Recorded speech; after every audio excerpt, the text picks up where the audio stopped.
Hello everyone. तो आगे हम कटाई के बारे में बात करेंगे चैप्टर 1 में। तो हम देखते हैं कि फसल की कटाई एक महत्वपूर्ण कार्य है। जब फसल पक जाने के बाद उसे काटा जाता है तो फसल को काटना क्या कहलाता है? कटाई कहलाता है। कटाई के दौरान या तो पौधों को खींचकर उखाड़ लेते हैं या उन्हें धरातल के पास से काट लेते हैं।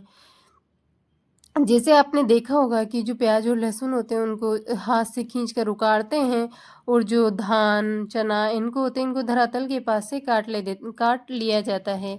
एक अनाज फसल को पकने में लगभग 3 से 4 महीने का समय लगता है। हमारे देश में दराती की सहायता से हाथ के द्वारा कटाई की जाती है अथवा एक मशीन का उपयोग किया जाता है जिसे हार्वेस्टर कहा जाता है। काटी गई फसल से बीजों एवं दाने को भूसे से अलग करना थ्रेसिंग कहलाता है। ये कार्य कंबाइन के द्वारा किया जाता है।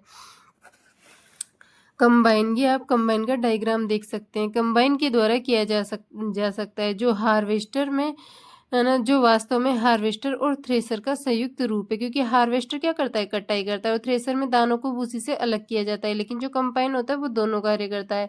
ये काटता भी है और अलग भी करता है। छोटे खेत वाले किसान अनाज के दानों को फटक कर भी अलग कर सकते हैं। कटाई के बाद खेत में कभी कभी तने के टुकड़े खेत में ही रह जाते हैं, जिन्हें किसान जला देते हैं। पहले इन टुकड़ों को खेत में जलाने के कारण चिंतित है। वे जानती है कि इससे प्रदूषण होता है। इससे खेत में पड़ी फसल में आग लगने का खतरा भी है। अब आगे हम देखेंगे विनोइंग अलग करते हैं, मतलब फटक कर विनोइंग अलग करते हैं। आप इस विषय में कक्षा 6 में पढ़ चुके हैं। विनोइंग फटकने वाली मशीन होती है। इसमें भूसा अलग हो जाता है और दाना अलग हो जाता है। उसके अलावा कटाई पर्व 3-4 महीने के कठोर परिश्रम के बाद कटाई का समय आता है। स्वर्णिम दानों से भरी खड़ी फसल किसानों के हृदय में उल्लास एवं अच्छे समय का भाव संचारित करती है। ये समय थोड़ा आराम देने और खुशी मनाने का है, क्योंकि पिछली ऋतु के प्रयत्न का फल मिलता है। इसलिए भारत के सभी भागों में कटाई का समय हर्ष उल्लास एवं खुशी का होता है। पुरुष एवं महिलाएं सभी मिलकर इस पर्व को मनाते हैं। कटाई ऋतु के साथ कुछ विशेष पर्व जैसे पोंगल, बैसाखी, होली, दिवाली, नबान्या एवं बिहू जुड़े हुए होते हैं। उसके बाद हमने फसल को काट लिया। अब उसकी देखभाल, उसका भंडारण आवश्यक है। उत्पाद का भंडारण एक महत्वपूर्ण कार्य है। यदि फसल के दानों को अधिक समय तक रखना हो तो उन्हें नमी, कीट, चूहों, सूक्ष्म जीवों से सुरक्षित रखना होगा, क्योंकि हमें जो फसल का उत्पादन हुआ है उसे हम एक दिन में तो खा नहीं लेंगे, तो उसे हमें रखना होगा स्टोर करके। तो उससे नमी, कीट, चूहों, सूक्ष्म जीवों से सुरक्षित रखना होगा। ताजा फसल में नमी की मात्रा अधिक होती है।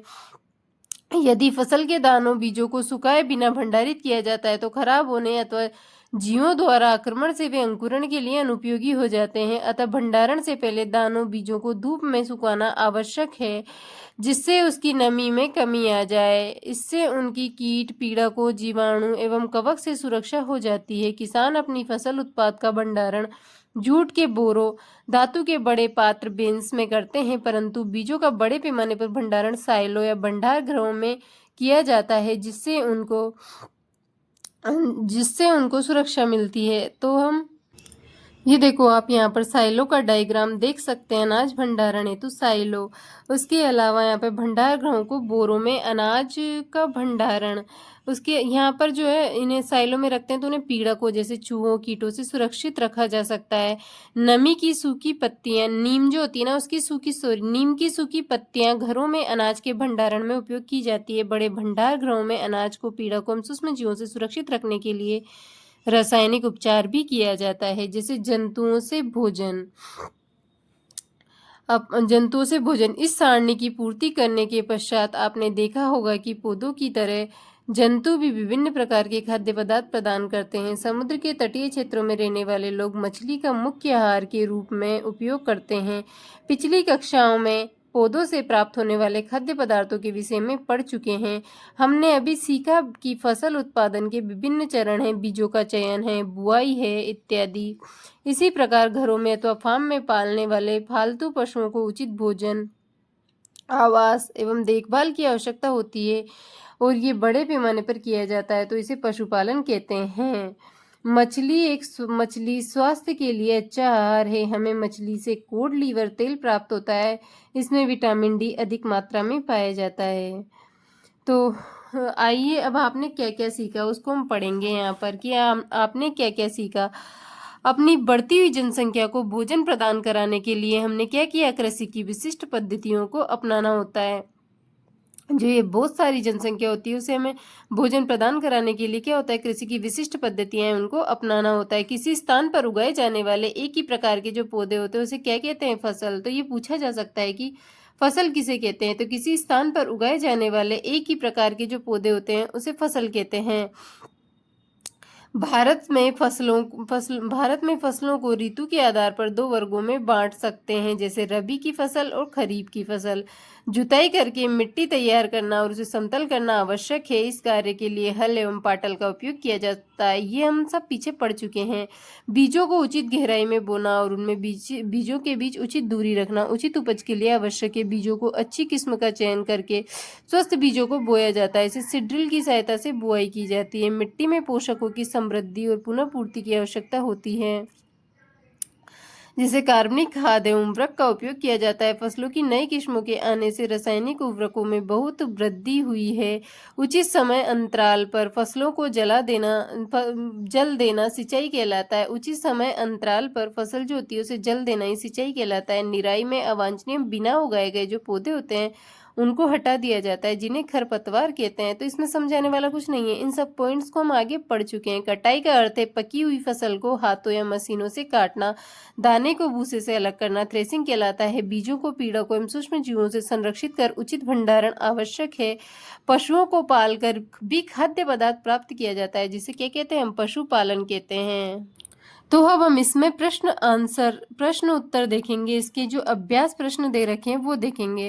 तो पहले है फिल इन द ब्लैंक्स। उचित शब्द छांट कर रिक्त स्थानों की पूर्ति कीजिए।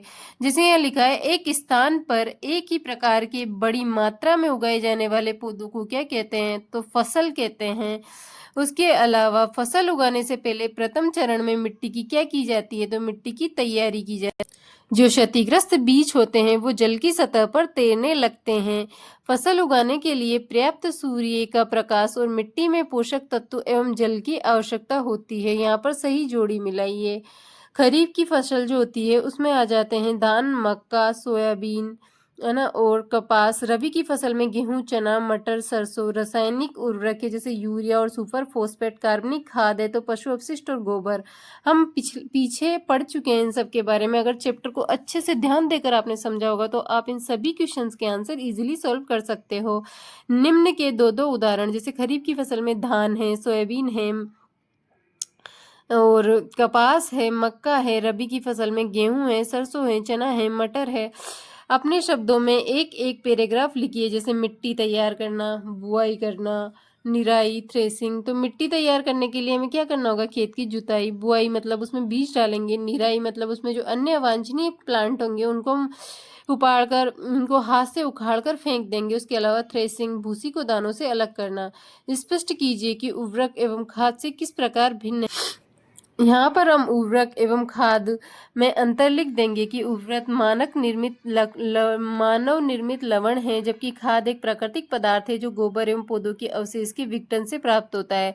उर्वरक जो है फैक्ट्रियों में बनाया जाता है, जबकि खाद खेतों में बनाई जाती है। ये मिट्टी को ह्यूमस प्राप्त नहीं होती, इनसे मिट्टी को अच्छी तरह से ह्यूमस प्राप्त होती है। उर्वरक जो होते हैं उनमें पादप पोषक NPK प्रचुरता में होते हैं। यहाँ पर पादप पोषक तुलनात्मक रूप से कम होते हैं। तो ये सब हम लिख देंगे। उर्वरक खाद किस प्रकार भिन्न है इसमें। सिंचाई किसे कहते हैं, जल संरक्षित करने वाली सिंचाई की दो विधियों का वर्णन कीजिए। जब खेत में जल की आवश्यकता होती है और फसल को उगने के लिए हम उसमें जल देते हैं तो उसे सिंचाई कहते हैं। और सिंचाई की दो विधि हमने पढ़ाई है, छिड़काव तंत्र और ड्रिप तंत्र। गेहूं को खरीफ ऋतु में उगाया जाए तो क्या होगा, तो वो गल जाएगी, क्योंकि गेहूं तो रबी की फसल है। खेत में लगातार फसल उगाने से मिट्टी पर क्या प्रभाव पड़ता है? तो उसमें जो पोषक तत्व हैं उनकी कमी हो जाती है। खरपतवार क्या है?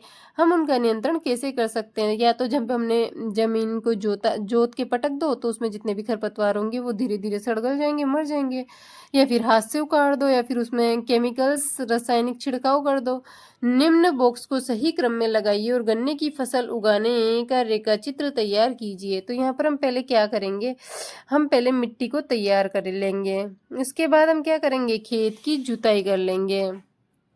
उसके बाद हम क्या करेंगे फिर, हमने मिट्टी तैयार कर ली, खेत की जुताई कर ली, उसके बाद हम बुआई कर लेंगे। फिर बुआई हो गई, सब हो गया, उसके बाद में हम क्या करेंगे, उसमें खाद देंगे, है ना, उसमें हम खाद देंगे। उसके बाद हम सिंचाई करेंगे, फिर हम सिंचाई करने के बाद हम कटाई कर लेंगे और फिर फसल को चीनी मिल में भेज देंगे।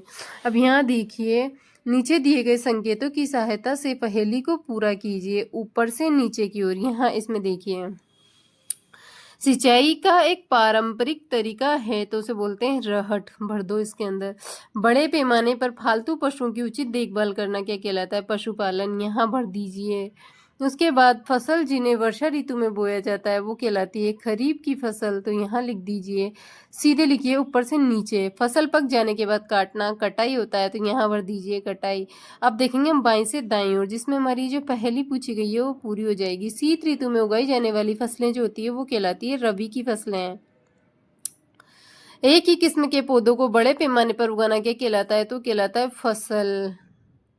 रासायनिक पदार्थ जो पौधों को पोषक प्रदान कराते हैं वो क्या कहलाते हैं, उर्वरक। खरपतवार हटाने की प्रक्रिया क्या कहलाती है, निराई।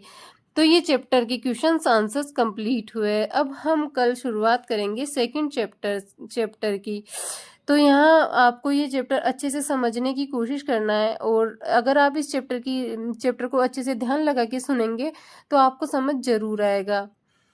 आगे कल